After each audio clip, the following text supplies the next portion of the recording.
这是一个数据大国对未来的畅想。以大数据为基础的智能时代正在来临。从传统到前卫，从辗转突围到涅槃复兴，大数据将引导整个社会全方位升级和变迁。未来已来到我们中间，它时刻丰富着我们的生活。数据激起的波澜，已经在时代的时光之河里发出铿锵声响。大数据已经成为人类追逐梦想的强大引擎。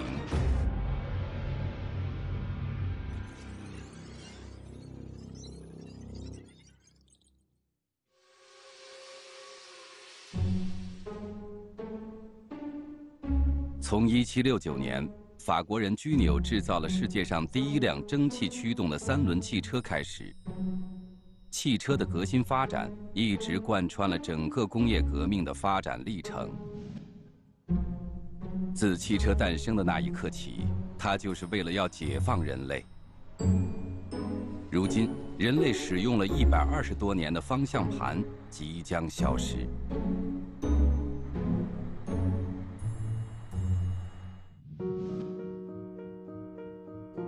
从最初辅助驾驶发展到今天的限定场景的自动驾驶，无人车已经可以在规定的道路范围内完成自动驾驶。但是，无人驾驶的制动安全问题一直是个世界难题。这不仅需要无人驾驶汽车有灵敏的视觉系统，更需要汽车本身有快速的反应能力。这个无人车的话，虽然它大脑感知啊，它的计算机啊，它的反应响应速度啊，计算能力很强，但是还是需要这些智行部件，就像那人的四肢一样，它也能够快速的响应你，怎么能把你的更听话，你下达指令我怎么更好的完成，把它执行到位。正常了，好，现在是进行制动踏板啊，记录一下状态，第一次，第二次。第3次，杨春，汽车制动系统工程师，为了保证无人驾驶巴士的安全刹停，他要让时速20公里的无人驾驶巴士刹车距离控制在更安全的范围内。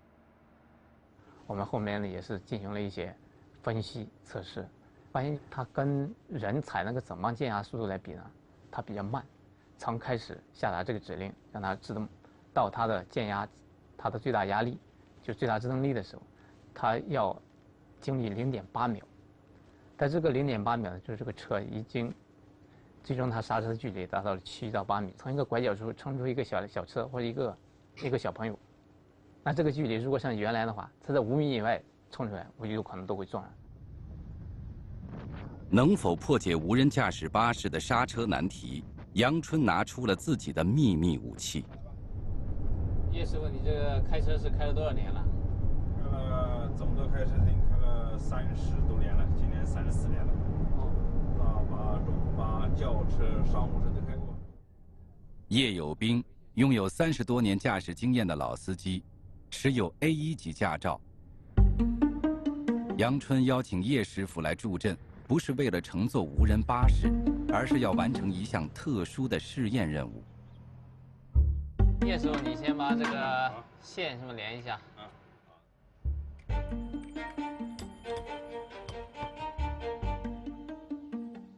如何让无人驾驶巴士安全地停下来？这似乎与老司机没有直接关系。杨春要让老司机成为无人驾驶巴士的教练，用手来代替脚，完成刹车和油门的踩踏，对于叶师傅来说是人生第一次。像你这个经验丰富的司机是吧？参与测试嘛。他尽管是无人车，其实他也要根据你们的驾驶习惯来让他学习。对呀，现在先教他完以后就淘汰我们了。像新生事物一样，一开始出来大家都对他抱一种怀疑或者恐惧，但是作为我们从事这个无人车研究开发的人来说，我们知道它是肯定是未来是更安全、更可靠的，而且是一个发展趋势。当一种先进科技诞生时，人们总是怀着期待和敬畏，无人驾驶同样如此。自动驾驶汽车是利用车载传感器来实时采集数据，感知车辆周围的环境，就像人的眼睛一样，感知所获得的道路、车辆位置和障碍物信息，学习仿照人类神经系统，控制车辆的转向和速度。人驾驶的我们这个车辆呢，因为它有一个标准，我们认为这个现在值都是达标的，我们因为有经验的司机来驾驶，来测试一下这个车辆，它能达到什么一个制动的标准。杨春和助理记录下行驶数据，以此对比无人驾驶和老司机驾驶的差异所在。之前呢，进行刹车。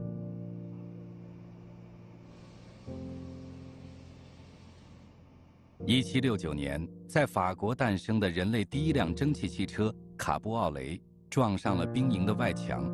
就是这辆汽车导致了人类历史上的第1起汽车交通事故，好在无人伤亡。在200多年的驾驶里程中，汽车安全性的一步步提升，可以说是人类付出了生命代价才换来的。而今，无人驾驶汽车的出现，对刹车安全提出了更为严苛的要求。这辆无人驾驶巴士全身被安装了86处传感器，其中视觉类的就有31个。如此多维度的数据采集，可以大大提高无人车的视觉灵敏度，但是反应能力还没达到安全标准。那这一组呢，是我们无人车系统自动驾驶的那个数据，自动踏板力过大，才导致了下面的这个制动曲线直接下来，这一次的制动车，所以说是需要改进的地方。对于杨春来说，他要把收集来的数据进行进一步分析后，从而找到模仿老司机踩踏刹车反应的一种方案。我们发现呢，有一种更先进的这种制动系统。我用一个电子助力器代替驾驶员的脚踩踏板，这套东西装到我们样车上一测试，它的响应时间从原来的0.8、0.6到现在的0.3秒。据欧洲的一项研究表明，汽车驾驶员只要在碰撞的前0.5秒得到预警，就可以避免至少60%的追尾撞车事故。无人驾驶车辆这个安全性能、可靠性能是高于这个司机，因为人驾驶其实的话，你驾驶员嘛，因为他总会有疏忽的时候啊。但是我们这个无人车呢，因为它现在就都是传感器，可以说360度都无死角的，我这个也不会有这个分神的时候。从它的这个电控的原理来说的话，从一些测试数据来说，它的响应速度因为是更快的。对传统的部件进行改装，实现无人驾驶巴士的硬件更新换代，这是杨春做的第一步。接下来，为了验证效果，无人驾驶巴士还要经过最关键的一次测试。非常突然的一个事件，查车进来或者突然有人冲出来，这种是不可预知的这种紧急情况。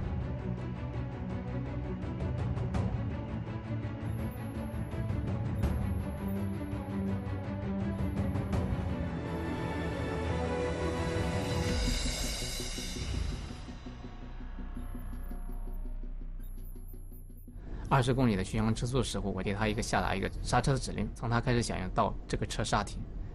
不会超过3米。那这时候我们的安全性就大大提高了。你比如说我前面有个车，它突然插进来，只要我们这个距离在3米以外，我就不会发生碰撞。科技每前进一小步，都会让人们对未来的憧憬更进一步。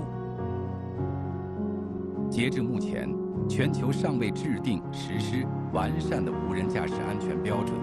这也意味着无人驾驶技术还有一定的技术难点需要突破。少在城市里头，要用无人驾驶还是有难度的，因为里边不仅是汽车，还有行人，还有各种其他的这个非机动车啊等等，是吧？各种各样的工具，所以我想是比较难的。谷歌在美国无人驾驶行走了十多万公里，后来我说，要是他敢于在北京试一试，可能才是真正对他的考验。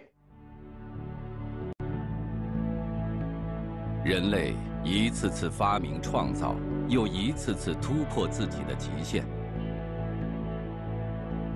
自1958年中国第一辆轿车下线到现在，只有短短60年，但在无人驾驶汽车的起跑线上，幸运的与先进者站在了一起。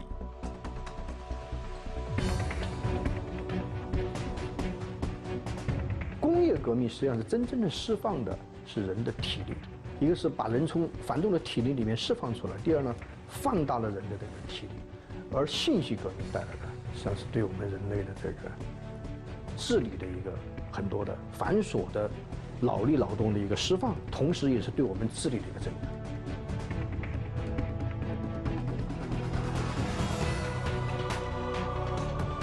人类对科学技术的探索和不懈追求，并不是为了淘汰人类，而是要更好地解放人类，延展了人的能力，从事更重要的工作。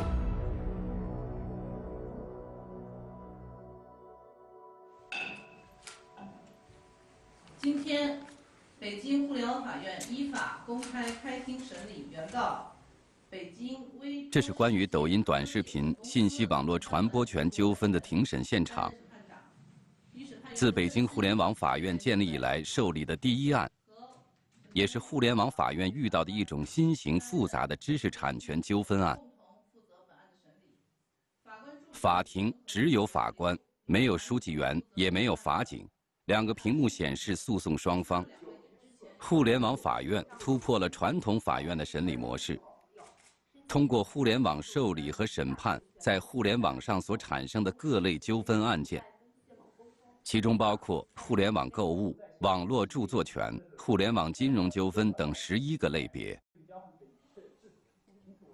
好，结合刚才被告的答辩意见，原告现在你向法庭进一步明确被告的侵权行为。这个涉案的这是诸葛法官人生中第一次线上审理案件。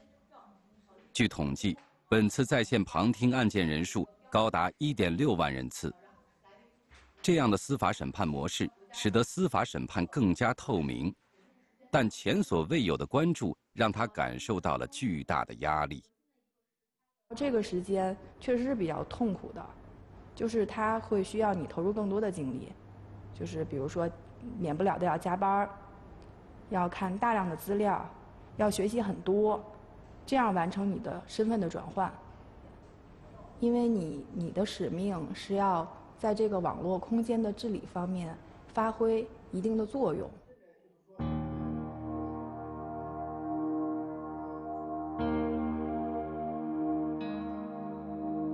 然而，对于朱法官来说，更难的不是去适应互联网审案的方式，也不是为了了解互联网这个行业，而是要面对数量庞大的网络纠纷，不能够及时处理。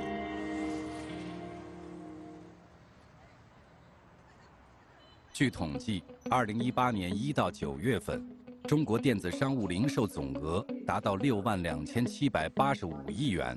其中实物商品网上零售额47983亿元，服务类网上零售额14802亿元。人们繁忙的网络活动产生了大量的网络纠纷，而这些发生在全国各地的网络纠纷案件，只要在北京互联网法院的11类受案范围，并且在其管辖范围内，都能够通过北京互联网法院进行处理。在信息科技高速发展的当下，互联网商业模式不断创新，以前从未有过的纠纷案件，越来越多地出现在法官面前。因为现在的网络的纠纷，我个人理解分成2个方向，一个是简单的同质化的纠纷，一种就是可能是涉及到新技术、新的商业模式这种复杂的纠纷。法官在这2方面投入的精力应当是不一样的。实际上，简单的案子多，但是简单的案子牵扯到我们特别多的精力，使得我们没有时间去研究处理好这些复杂的案件。想要投入更多的时间和精力研究新型案件，对于只拥有38名法官的互联网法院来说，必须要提高同质化案件的处理效率。现在我们开始审理关于杨凯霞与周洋侵害著作品信息网络传播权纠纷一案，然后请双方当事人发表是否申请回避。这是一场线上法庭的模拟测试。作为一名大数据研究员，李东海从来没有想过会有这样的一天，以这样的身份出现在法院里。他的这次到来有一个特殊的目的，就是利用大数据技术找到同质化案件的特征，辅助法官完成快速审判。这次，李东海和诸葛法官正在模拟一场审判。请被告发表最后的陈述意见。被告坚持答辩意见，完毕。行，我们由诸葛法官作为当事人，李东海做审判员。这是法院收到这个材料以后，比如说原来可能没有网上的这种贸易或者网上的商品交易争端，但现在有了这种争端，然后就有了这种案件，而且这种案件会逐年的增长，包括快递呀，包括商品的瑕疵啊，包括我们可能在网上订餐的这种食品安全方面的一些问题，会逐渐的越来越多。案件数对于每个法官来说都相当的太多了，他不可能逐一的去做分析。为了能够帮助法官从大量事务性、重复性的工作中解脱出来，李东海要尽快熟悉法官的审判流程和工作方式。其实法官审理案件主要参阅的也是以前的一些历史的案件的判例，对历史的案件做一个统计相分析，然后对里面的一些具体的法律概念去做一些分析，然后他想拿到的就是那个结果，他想知道在历史的判例里面是怎么样去处理这样的一个案件。但是李东海发现，直接把以往的历史案例和大量的法律条文输入到机器中还远远不够，因为机器无法读懂案例中哪些词语有法律意义。但是在法律上面有一些术语，就比如说我举比较简单的例子，知识产权案件当中经常提到的，比如说信息存储空间呀、链接呀，或者这些，他可能就不明白，或者说他不知道对应的含义。尽量的简单的把它变成1对1的这种方式，然后让法官去做这样的配置。然后根据标价生成一个规则，规则完之后，它只是一个通路的一个表述，它怎么能告诉程序我去的？因为程序里面存的肯定不是说是。要想让机器读懂法律文案，最关键的就是要让机器能够识别文案中哪些词语与法律条文有关联，并且从中提取出影响案件最关键的内容。我们是通过一些法律人，先对一些已有案件或者历史上发生的案件里面的具体案情，然后法律人去告诉我们哪些的词语是有很大的意义，比如说哪些句子是对于整个审理案件来说最关键的一些东西。李东海通过这样的方式，让机器模拟法官的思维逻辑，读取法律文案。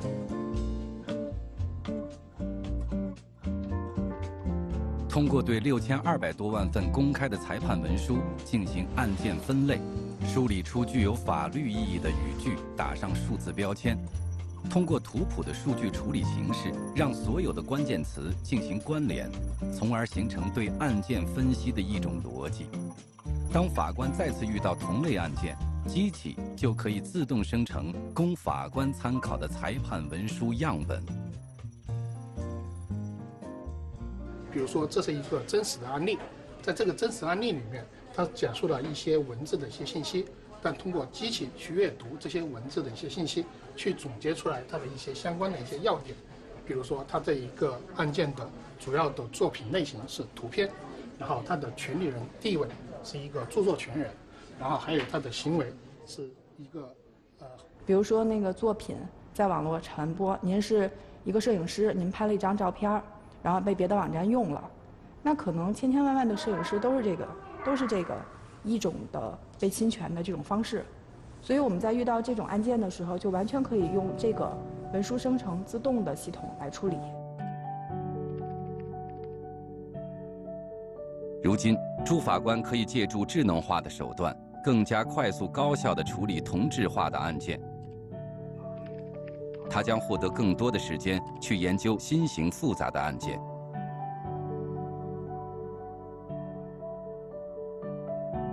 自北京互联网法院挂牌成立不到4个月的时间里，共在线立案3040件，审结2540件，案件平均审理周期仅30天。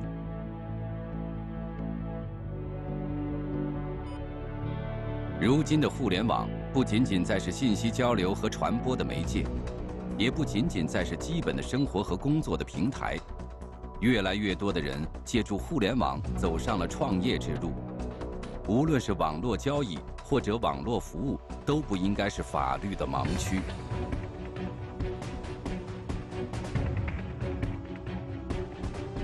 经过查阅大量资料和对著作权法的深入研究，抖音案件尘埃落定，法院判决确认，涉案的抖音13秒短视频虽然篇幅短小，但具备独创性，受到著作权法保护。大数据、人工智能技术在司法领域的应用，加速了网络纠纷案件的处理，维护了互联网商业环境的公平公正。而互联网法院的诞生，更是中国司法主动适应互联网发展趋势的一项重大制度创新。我现在就感觉好像知道了什么是互联网法院，现在可能自己心里边就方向感就明确了。比如说有一些商业模式，现在是不是随着时机的成熟，司法该给它一个成熟的判断？我们是希望我们制定的规则是符合实际的，是经得起检验的，是符合这个行业的发展的规律的，不是在干扰它。数据已经悄无声息地融入到了我们生活的每一个细节，即使人们无法直接触摸到它，但是它的能力不可小觑。这些看似冰冷的数据，正在变得越来越有温度。身在庐山不知庐山真面目。这个新的这个科技革命的阶段啊，就是产业革命的阶段，都是还没有完成，正在进行。所以现在大家都是从一种预测的角度去看。那我觉得大数据肯定是在其中会扮演比较重要的角色。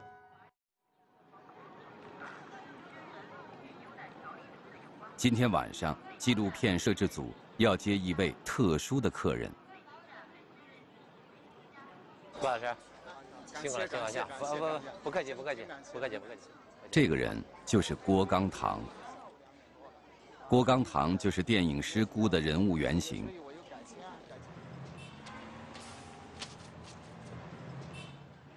来，周启令。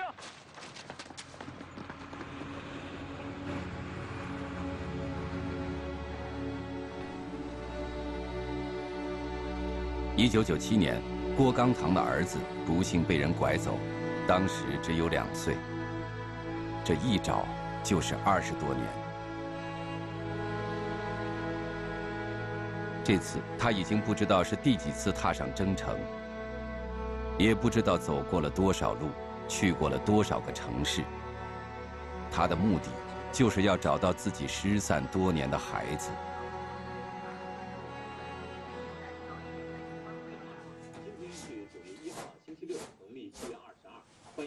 如今，郭刚堂已不再是一个人在战斗，他现在是寻亲协会的志愿者。在他的背后还有很多和他一样的人，他希望能够为更多的孩子找到回家的路。从孩子丢到现在，应该说有几千年。我还好，这个不管怎么样呢，就是说我还走过来了。那个贵州都运呢有一个，孩子家长就是孩子丢了第15年的时候，孩子的父亲呢从楼上跳下去自杀了。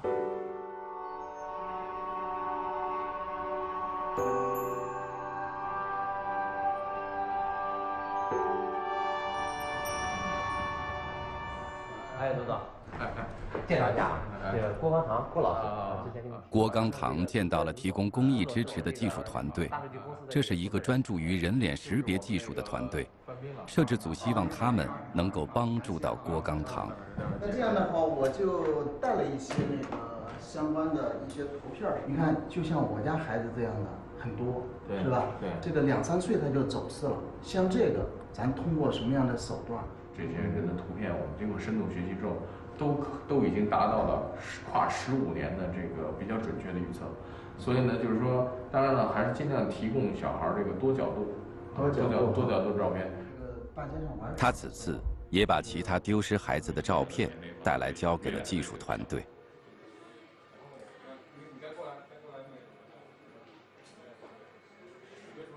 我们现在试一下这个跨年龄段的这个检索啊。袁培江长期研究如何利用大数据提高人脸识别的能力。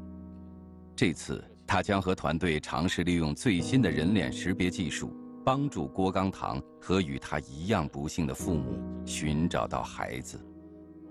包括像一些儿童，甚至包括一些这种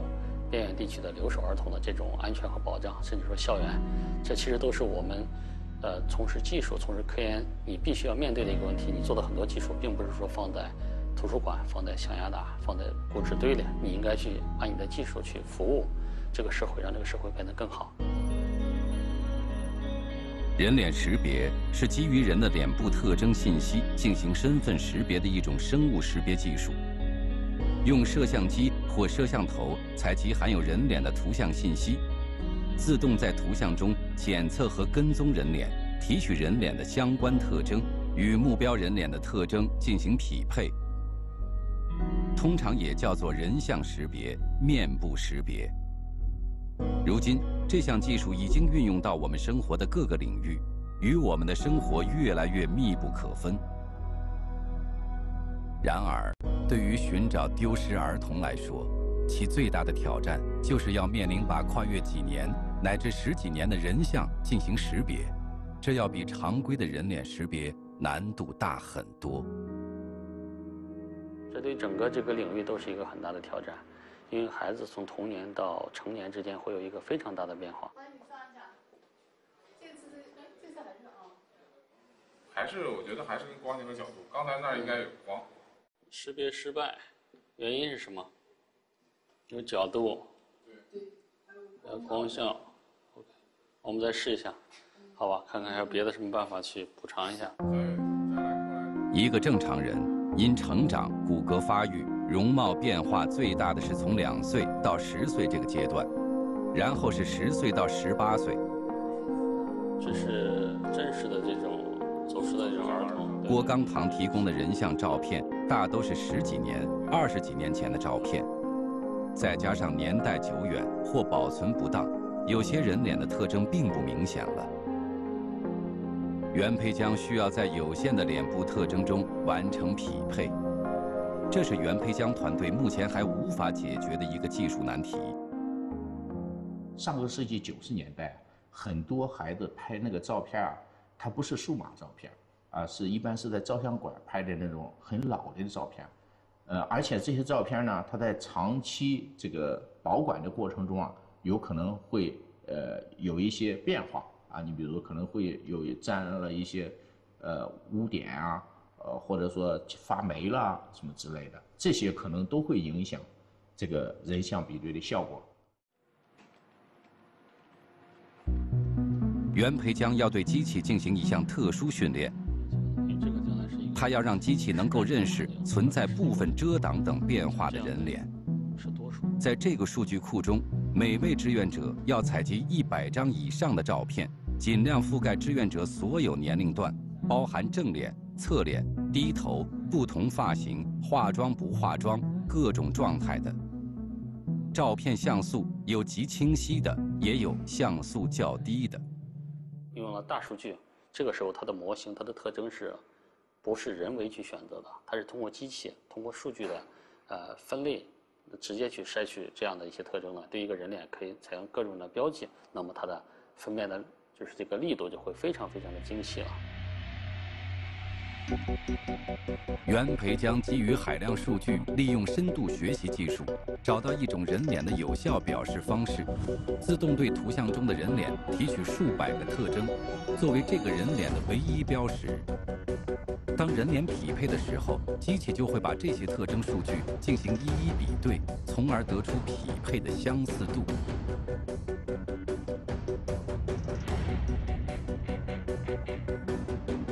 根据郭刚堂提供的照片，袁培江团队利用这样的技术，依托天网系统，协助各地公安部门展开了图像比对，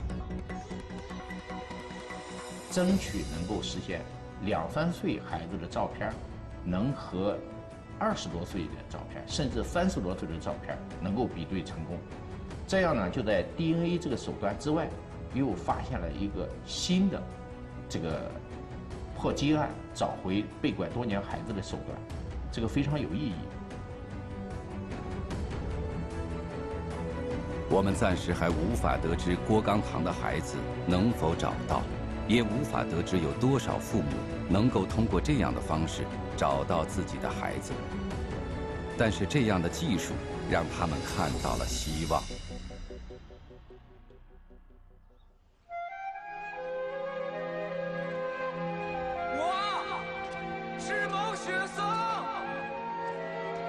孩子假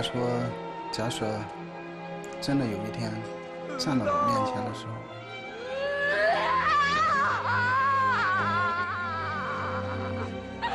我只想说，爸爸年纪也大了，爸爸也想过几天舒舒静静的日子，而且呢，孩子他回来不回来都不重要，只要是我能让他呢交到我妻子手里，我们一家人吃顿饭，我就心满意足了。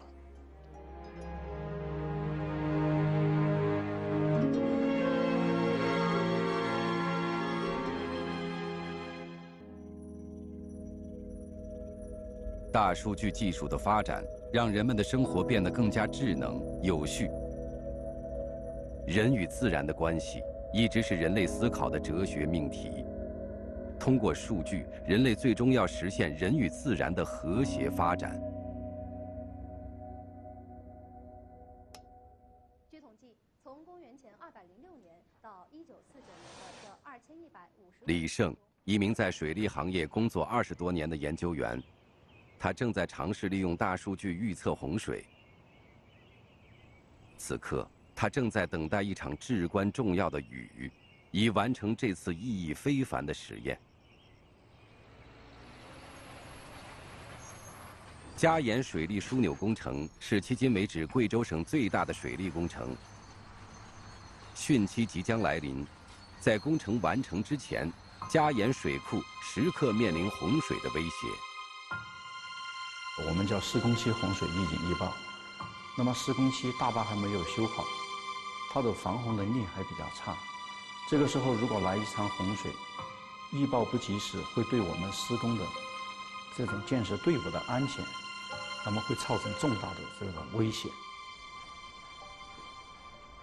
作为地地道道的贵州人，李胜对家乡非常了解。深知洪水预测对这片土地的意义重大。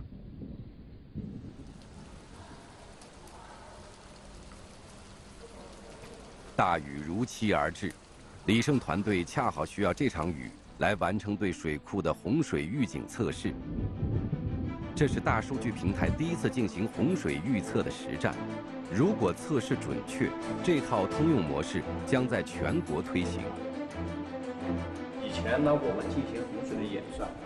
是要等到降雨降到地面上以后，才来开始演算。现在我们在降雨到达地面之前，就对洪水进行一个演算。通过采集全球公开的气象数据，对指定区域降雨量进行预测，结合地质、土壤含水量、植被、水文等相关数据，便可提前预知河道水位的高度，从而计算出哪里会发生洪水。把监测来的数据，然后呢，又加上国家气象中心的数据，混在一起打通，然后建立一个新的模型来预报未来1个星期内的水温和气象情况。这样呢，它对这个下雨和旱季这样的这个情况掌握预报得非常准。遇到了洪水季节，产生了很重要的这个过去洪水季节就赶紧放水，把水库腾空，但是有时候把水放掉就等于把财富放掉，把这个资源放掉。大数据加上人工智能进行预测，然后进行了调度，最后是生产力极大的提高。大雨过后，李胜团队要把实测的雨量和预测的雨量数据进行比对。出问题了就这里，就这里。这一次小的这个洪峰过程，我们预报的流量是100多个，实际的流量呢超过了200多个，是不能作为作业使用的。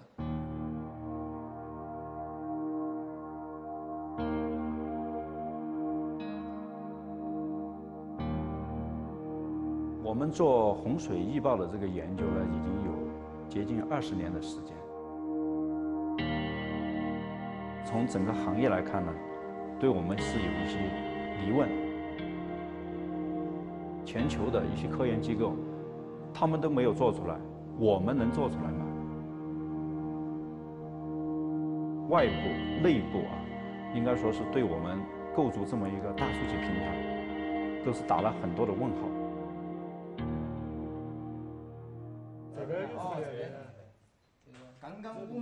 然而，对于李胜来说，这不仅仅是一个思维方式的问题，更是一个大数据模型计算的问题。如何进一步找到问题所在？他需要一名帮手。在整个流域的所有的降水、土壤类型，还有植被的覆盖，包括整个流域的温度，所有数据都在我们的计算模型中。那这个是什么原因导致了我们这个不准呢？张荣，数据工程师，专注于气象水文数据和模型的研究。这次他要协助李胜找到预测不准确的症结所在。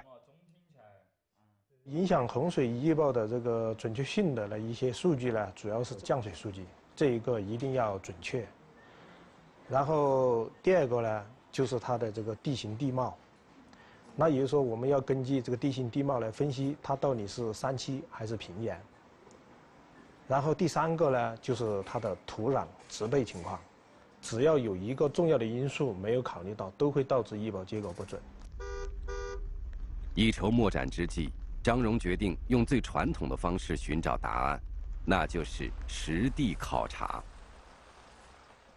我们就对这些所有降水、土壤、植被这些所有的数据来进行排查，发现我们的所有输入数据它都是正确的。千百年来，人类在灾害面前显得如此渺小，无数人因此失去了宝贵的生命。人们一直探索如何解决洪水预测的问题，并很早就有了大数据预测的思维方式。通过观察分析自然现象，预测天气和自然灾害。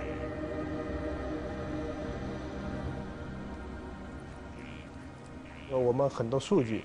不一定都能够在互联网或者我们能够通过公开的一些渠道能够拿得到，我们只能采用自己推算的办法。我们通过这个地质的这个情况的一个分析，然后发现这一块的地质呢比较特殊，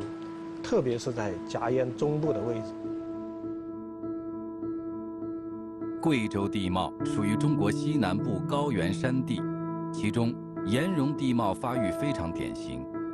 喀斯特地貌面积109084平方公里，占全省国土总面积的61.9%。这一块的地质呢，它属于喀斯特地貌区域。这种区域呢，有很多地下溶洞。当我们的这个水流从上游来了以后呢，这个水流它就进入地下了。那么像这样的一个溶洞呢，它对这个水呢，它就有一个调蓄的作用。那么这样呢，就会导致我们的这个预报结果呢误差很大。张荣似乎已经找到了答案，他需要把发现的喀斯特溶洞数据采集并输入到算法模型中去。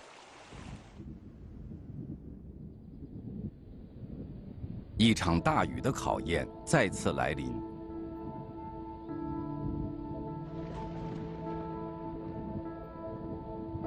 此时，贵州省的汛期即将逼近。如果李胜团队还是无法完成平台的准确预测，那么水库极有可能面临人员和财产的巨大损失，而且李胜团队所付出的努力也将功亏一篑。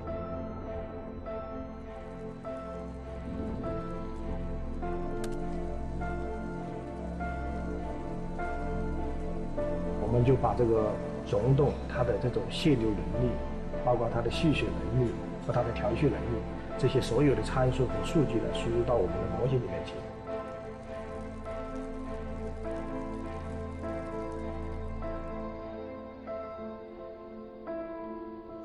像这一场最大的这次洪峰，我们预报的是950，实际上是916，这个精度是95%以上，就充分验证了张总的解决的思路。这些所有的参数和数据呢，输入到我们的模型里面去，然后重新计算以后呢，我们的预报精度呢就达到了我们的要求。李胜受邀参加1年1度的全国气象大会。他希望更多的人能够了解大数据在洪水预报方面的可靠性。多多支持我们可以在15分钟以内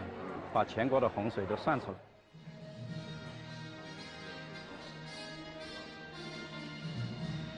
各位同仁，大家好，我是祥鹰气象公司的李胜。我们的国家的这个山洪灾害主要发生在山洪小流域里面。我们国家总共有52万条小流域，洪水它是全球第2大的这个自然灾害。那么像我们国家防总的统计啊，它每一年因洪涝灾害，大体上要有3000多亿的经济损失，造成的人员伤亡啊，也超过600多人。科技发展到现在这个程度的这么一个时代啊，这已经是一个相当惊人的损失。我们希望呢，就通过我们的这种努力，把这个灾害损失呢降少一点，把这个因灾死亡的人数呢减少一点，那么我们的目的就达到了。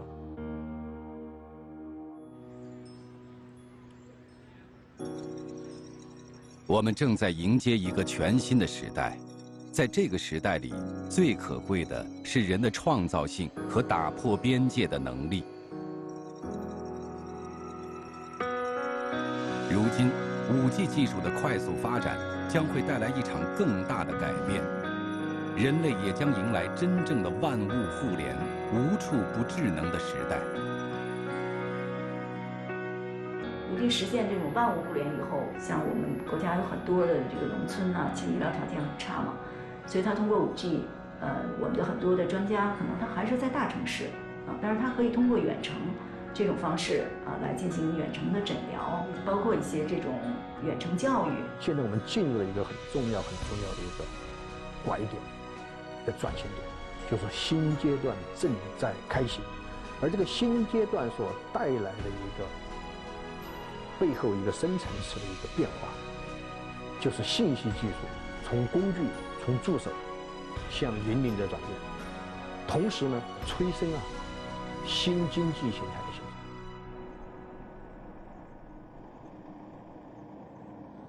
稻花香一般呢是13000到14000，今年没得大完病，我预计能打15000啊，没贡献。金风送爽，东北的农民刘斌喜获丰收。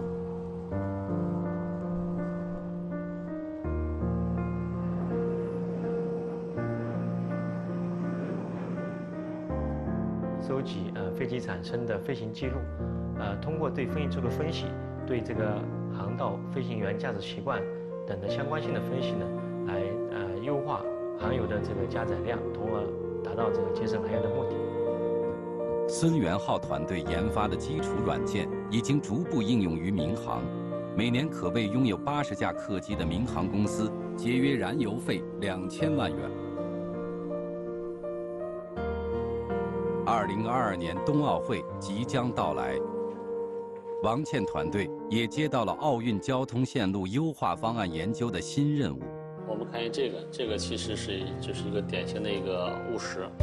袁培江还在和团队尝试利用最新的人脸识别技术，为丢失的孩子寻找回家的路。如今，李胜团队研发的洪水预警预报系统将在全国推行。远在西北的老炉长刘金明光荣退休，他的徒弟在屏幕前便可完成对高炉的实时监测。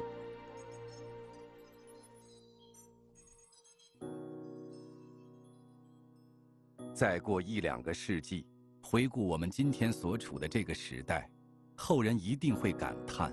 这是人类文明史上又一个伟大的时代。数据是我们这个时代的宝贵财富，犹如一个巨大的金矿刚刚被发现。大数据并不是一个充斥着算法和机器的冰冷世界，这里探讨的是我们真实生活的实践。人类的作用依然无法被完全替代。大数据为我们提供的不是最终答案，更好的预见还在不久的未来。